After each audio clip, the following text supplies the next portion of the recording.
سب سے پہلا درس جو ہمیں دیا جا رہا ہے وہ احسان اور نیکی کا ہے. یعنی اے میرے پروردگار میرے ساتھ ایسا کر دے، یعنی کچھ ایسی کرامت ہو جائے میرے ساتھ کہ تمام اچھائیوں کو، تمام نیکیوں کو میں پسند کرنے لگ پڑوں اور تمام برائیوں سے مجھے نفرت ہو جائے، منفور ہو جائے میرے نزدیک تمام برائیاں. مجھے ہر اچھا کام انجام دینے پر خوشی محسوس ہو، میرا دل باغ باغ ہو جائے اچھا کام دیکھ کر اور اچھا کام کر کے، اور اس کی معنویت کو اور اس کی لذت کو باقاعدہ طور پر میں اپنے وجود میں محسوس کروں. جب بھی کوئی نیکی کرنا چاہوں تو قصد قربت کے ساتھ، یعنی تیری خوشنودی کے لیے، تیرے قرب کے حصول کے لیے میں اس نیک کام کو انجام دوں، اور پھر اس کام کو مخفی طور پر انجام دوں. یعنی ریاکاری نہ کروں، میں نیکی کروں ضرور لیکن اس طرح سے نیکی کروں جیسے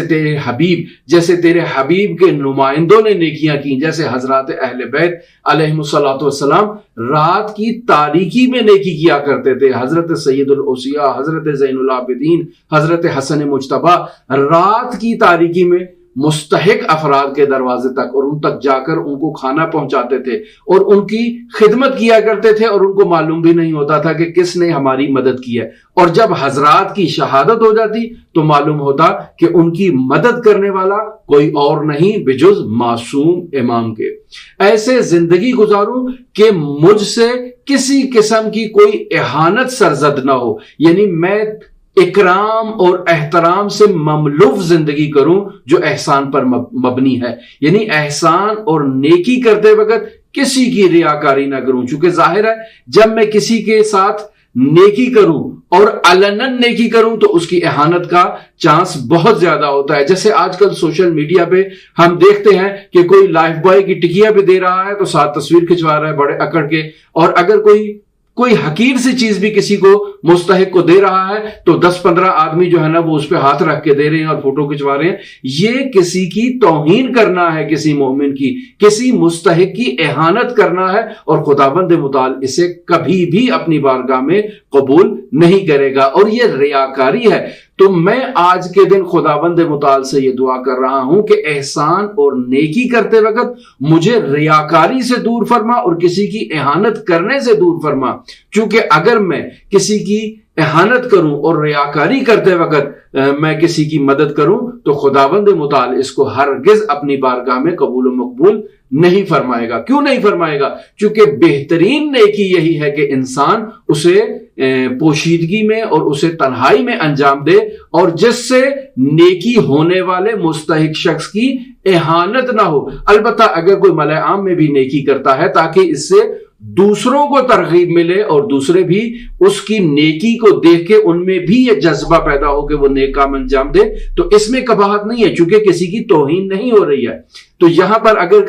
کوئی شخص کسی خیراتی ادارے میں جا کر کوئی چیک ڈونیٹ کرتا ہے، کوئی چیز ڈونیٹ کرتا ہے، اور وہاں پر ایک ویڈیو کانفرنس کے ذریعے سے لوگوں کو پیغام دیتا ہے کہ میں نے اس ادارے کی مدد کی ہے، آپ بھی آ کر اس ادارے کی مدد کریں، تو یہ مذموم کام نہیں ہے چونکہ یہ ایک ادارے کی مدد ہے. یہاں کوئی مستحق شخص نہیں ہے بلکہ ایک ایسی جو ہے وہ انجمن ہے، ایک ایسا خیراتی ادارہ ہے جو آگے لوگوں کی مدد کر رہا ہے، اور یہاں پر وہ مستحق شخص خود نہیں ہے، یہ خود کھاتا پیتا شخص ہے لیکن اس نے ایک NGO بنائی ہوئی ہے تاکہ لوگوں کی ہیلپ کر سکے. تو یہاں پر کوئی حرج نہیں ہے، یہاں پر آپ لوگوں کو ترغیب دلا سکتے ہیں کہ ایسے خیراتی اداروں کی دل کھول کر مدد کی جائے جو لوگوں کی اور واقعی مستحق افراد کی مدد کر رہے ہیں. لہٰذا نیکی کرتے وقت سب سے پہلے انسان کو چاہیے کہ اپنے عزیز و اقارب کا خیال رکھے، اور اقربا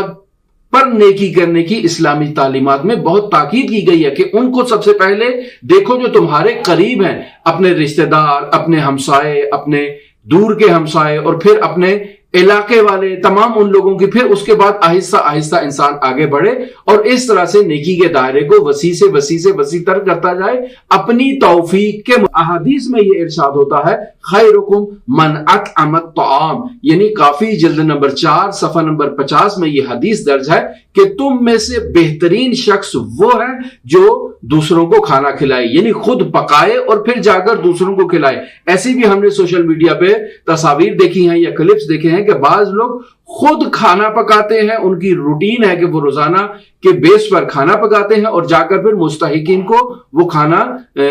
ڈسٹریبیوٹ کرتے ہیں یا ان کو وہ کھانا کھلاتے ہیں، اور یہ بہت اچھی بات ہے اور خداوند متعال